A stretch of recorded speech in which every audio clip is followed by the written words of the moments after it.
Ez da Anoetari agur esateko modurik hoberena, baina Realak gaurkoan hau utzi dugu eta guk onartu beharko dugu. Taldeak besoak jaitsi ditu amaiera baino lehenago eta hori nabaria da Markel, ze markagailuan ikusi da gaurko partiduan eta azkeneko asteetan ere bai. Bai, egun polita izan ziteken, Anoetako denboraldiko azkenengo partida, aritzen agurra, baitxa azken partidetako sentsazio txarroiek alde baztertzeko, baina Realak ez du izan nahi irabazi, eta behintzat hori izan da sentsazio ez, ikusten dugu intxipatuko dugu, baina bueno, Valentziak txartel gorri isa ikusten du, eta hortik aurrera, beste gol bat sartu biharrian, ez dakiz gertatu dan, baina bueno, betikoa ez, azkengo partidetako txapa hori errepikatu da, eta bueno, Anoetatik tristatera gera gaurkoan. Dena alde jarri da Anoetan garaipena lortzeko, koparen ostean lehenengo garaipena izango litzatekena, Valentziak txartel gorria ikusi du, Mataratzok aldaketak egin ditu eta Oiartzabal eta besteak oso ongi sartu dira partidara, denak ongi zirudien, baina ikusi dugu azkeneko minutuetan Valentziak gora egin duela eta markagailua iraultzea lortu duela, eta nik uste dut okerrena sentsazio honekin amaitzea etxean, ez? Reala ez da erregularra izan denboraldian zehar etxean, gorabehera handiak izan ditu, baina baita ere momentu handiak bizi izan ditu etxean, Anoetan, bai ligan, bai kopan, eta horrela amaitzea, horrelako egun batean, non aritzek agur esan duen, non beste jokalari batzuen azkeneko eguna zirudien ere, tristea, ez? Bai, batez ere, bueno, gauza asko daude aipatzeko gaurkoan, ebazu algerazi poliki-poliki, gola sartu Realak lehenengo minutuan, nahiko azkar, baina batez ere ikusi da oso ondo eta oso garbi, egalik ez izatearen sistema ez da torkiola ondo Realari, ikusi gaurkoan bai Marin eta bai Zakarian izan dituela egal faltsu horiek bezala, ez? Defenditzerakoan bai zala lau bi bat, baina gero bai Zakarian eta bai Marin barrua sartzen zian. Horrek zer eragiten zuen, alde batetik Aritz Lustondo gora igo behar izatia eta haienek berdin. Bueno, lehenengo gola horrela etorri da, Ze izan da Aritzen erdiraketa eta haien errematea.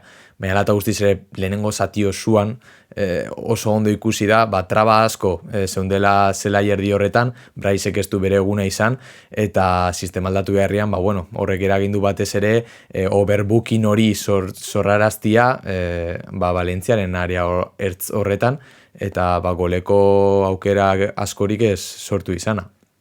Bai, Gironako 11kotik 2 jokalarik errepikatu dute bakarrik gaurkoan, eta aldaketa horiek eskema aldaketa bat eskatzen zuten, eta zuk aipatu duzun moduan, Marin eta Zakarian izatea egaletan, edo Gedes eta Barrene oso desberdina da, eta hori Realak baloia daukanean aurkariaren zelaian nabari egiten da, ez? Kuriosoa da, ze Mataratz hori heldu zenetik, asko gustatzen zaizkio asko igotzen diren lateralak, hau da, beti lateralen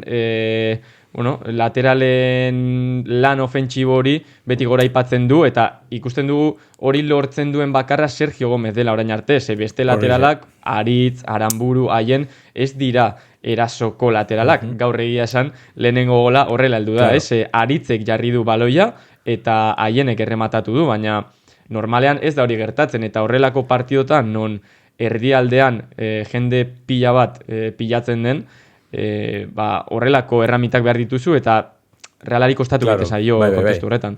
Bai, adibidez lehenengo jokaldi horretan, ondo atera da, ikusten badu lehenengo zati osua, bai Aritz eta bai haien estia horren beste kilometro itxeko jokalariak, ez? Azkenean, sistema zure jokalarien ezaugarriei egokitu behar zara, eta ikusi du batez ere, Valentzianen erasotzeko modua zeintzan, ez? Gure bilateralak erasotzia, bai haienen bizkarra eta bai Aritzen bizkarra, eta hortik etorri dira Valentziaren golak. Orduan, desajuste horiek batzutan konpondu behar dira, eta batez ere ikusita, adibidez, Braisek eta bai horrik ez diala oso ondo moldatzen batera, ikusten dugu gero ipatuko, baina Oiartzabalekin adibidez, bikote hona itxen du horri Oskarsonek, baina Brais nahiko desagertuta ibili da, eta nik uste zelaiko 3-4 den horietan ez dakit, oso inspiratuta ez dagoen jokalari bat izateak asko eta txarrerako eragiten duela, eta ikusi dugula gaurkoan. Bai, azkenean Realak baditu kalitate handiko jokalariak, Silva izan zuen bere garaian, gero Brais Mendezek hartu zuen pixka bat David Silvaren paper hori, baina gaurkoan adibidez, jende gehiegi pilatzeak hor erdialdean, ba ez dio ondo egin Realari, ez? Ikusi dugu Euskarri Bikoitzean Soler eta Turrientes egon direla, Turrientes 11 itzuli da Gironan ordezko izan ondoren, baita ere Carlos Soler, baina Realari dizdira gehiago ikuste zaio metroak dituenean aurrera egiteko eta metroak dituenean korrika egiteko, beste edozein testu ingurutan baino ez.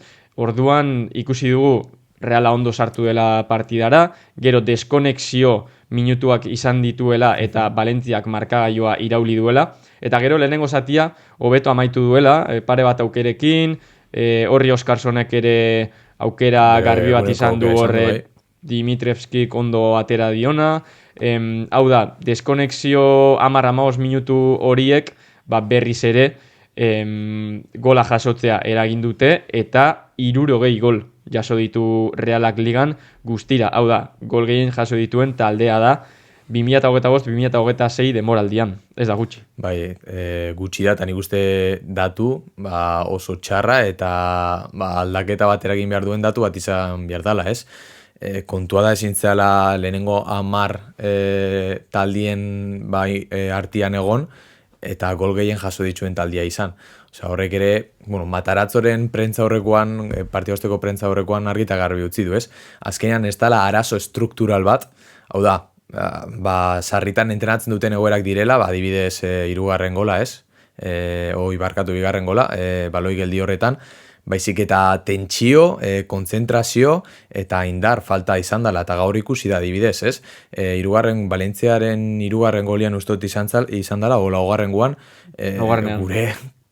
gure jokalari guztiak Valentziaren are hartzian geratu dira, eta ez da inor jeitsi defendatzera, osea, etxian zaude jokatzen, zure zaletuen aurrian, eta ez dakit nik uste konpromiso falta, eta ez dugu izenik izango, baina, konpromiso falta jokalari batzuen gandik, falta dela, eta nik uste Mataratzok kolpe bat eman behar duala mai gainean, ze benetan aldatzeko gozat izan behar da. Bai, koparen garaipenak argi utzi du puntu bat markatu zuela Realaren denboraldian, hortik aurrera beste denboraldi txiki bat hasi zen non taldeak jada ez duen helburu handiegirik, ez? Ja Europako txartela lortuta, ez dago beste helburu handirik denboraldia amaitzeko, baina gogorarazi behar dugu hemen oso desberdina dela 7. postuan amaitzea edo 15. postuan amaitzea, zer Realak jasoko dituen milioiak ez dira berdinak izango, baina hori dirudienez jokalari batzuk ez dute ulertu. Ez dakit konpromiso falta den, ez dakit ez dut uste gogoa denik, baizik eta relajazio puntu batek ligan kondenatzen zaituela horrelako egoeratan. Hau da, beste taldek ez zaituzte, ez dizute barkatuko horrelako jokaldiak, eta gehiago asko jokatzen ari diren taldeak, ez? Eta hori Realari oso gaizki etorri zaio azkeneko jardunaldietan, eta ikusiko dugu ea azkenean kontziente den zenolako desberdintasuna egon daitekeen postu baten amaitzean edo bestean. Gure jokalariek erakutzi digut azkenean maila handia erakutzi eskero, beste taldeen gandik kristoneko diferentzia dagoela, ez azkenean talde oso ondo jokatzen dagoanean, erasotzeko aukera horiek sortzen ditu, eta azkenean handitze horrek ere datu eta emaitz positiboak ekartzen ditu. Baina ez dira horren onak pasiaran ibiltzeko bezala, ez? Eta gaur ikusi da, Oviedoren kontra ikusi izan, Alavesen kontra ikusi izan, eta azkenan partida askotan ikusi da, deskonexio puntu horiek, emaitza hauek ekarri dituztela. Gero, One Clube justo, anoetara sartzerakoan David Sanzek gelditzu dit, eta esan dia komentatzeko bidixo parian, Realaren denboraldiko balorazioa zein izan dan. Eta justo izan da, esan dutena izan da klabau. Osea, eta nik uste zaletu gehienak pentsatzutena, ez? Azkenean, kopa horrek pixkat eklipsatu ditzen duela denboraldia, baina nik uste denboraldia bosteko doziko bat jartzeko modukoa dela, ez?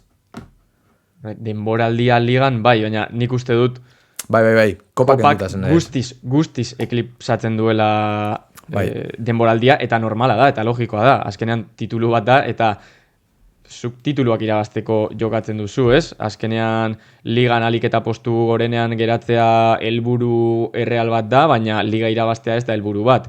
Lehiaketa motz bat irabaztea bai da helburu bat, eta kasu horretan nik uste dut kopa irabazteak beste guztia bigarren maila batean uzten duela, ez? Eta horrek ez du esan nahi, kopa irabazteak beste guztia aurretik kendu behar duela, ez.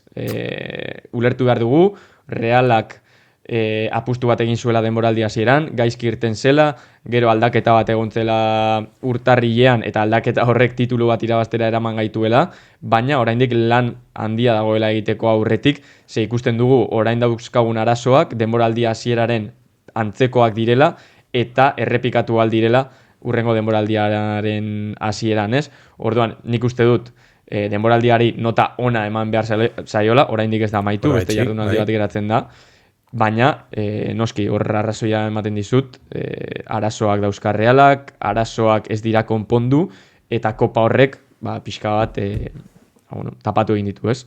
3 puntu dia hogeita batetik kopa irabazita gero, bigarren mailako datuak dira, eta eskerrak lehenengo mailan ez daudela 42 jardunaldi, bigarren mailan bezala, ze bestela Reala nahiko itxota ibiliko litzateke hala eta guztiz ere ikusi dugu, adibidez, beste jokalariak aktibatzen dituen jokalariak ere baditxugula, ez? Oiartzabal sartu da, eta 5 minututan 2 gol sartu ditu Realak. Orduan, adibidez, Marinek bere partiako bertsiorik onena Oiartzabal barrura sartu denean ikusi da, Zuzitx ere motibauta ikusi dugu, Gorri Oskarsonek ere berriro ere gola sartu du. Orduan, poliki, nik uste motivazio hori modu batera edo bestera kontagia huitzen dela. Orduan, ikusi du beste behin ere, gure kapitaina zelaian izatia, ze garrantzitsua dan. Horriren partidua gustatu zaite, azken aldian motivazio estra batekin ikusten dut, fin ikusten dut fizikoki, eta aukerak sortzen ditu, eta sortzen dituen guztiak ez ditu sartzen noski, baina nik uste dut aurrelari on bat dela, eta urrengo denboraldirako gogoa daukate, Mataratzori ere gogotxo ikusten diot Mikel Oiartzabal 10aren postu horretan jartzeko, eta aurten jada konexio ikusten badugu Oiartzabalen eta Oskarsonen artean, nik uste dut urrengo denboraldiari begira ere, hor Realak indargune bat izan dezakela, eta gero bandatan, egaletan barren eta gedez mantenduta, nik uste dut esperantzarako arrazoiak dauzkagula, baina noski atzean arazoak konpondu behar dira, eta atzekaldera begira lan handia dago aurretik egiteko. Horrirekin ikusi da, ziran ekarri zon motxila hori gainetik kendu duela, ez azkenian 20 urteko gaztia, sekulako Champions hain da, 20 milioiko balioa, azkenean nik uste horrek ere, sekulako presioa eragiten diola gaztiari. Orduan, Imanol Agirretxe zen bat urtekin hasi izango lakitzen, ez? Hogeta urtekin, ez dut izan zela. Orduan, aurrelaria badakagu, pazientzia pixkat izan behar da, egisa da, askotan momentuko emaitzak eskatzen ditugula, eta batzutan beharrezkoak dira.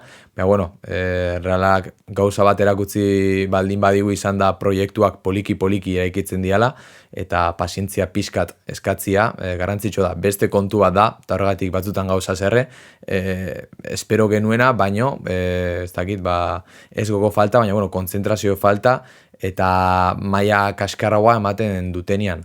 Baina, ala eta guztiz ere. Hori ere gertatu da, beste batzuekin. Bai, askotan, gainera.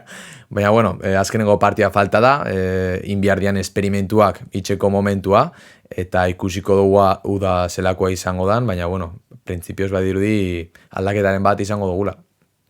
Bai, bat baino gehiago seguru, eta orokorrean hori tristea dela etxean horrela amaitzea, baina oraindik jardunaldi bat geratzen dela, pixka bat hobeto amaitzeko denboraldia, eta jada urrengo denboraldira begira jartzeko orduan, anoetari agur, eta Espainolen aurkako partida izango da ligako azkena.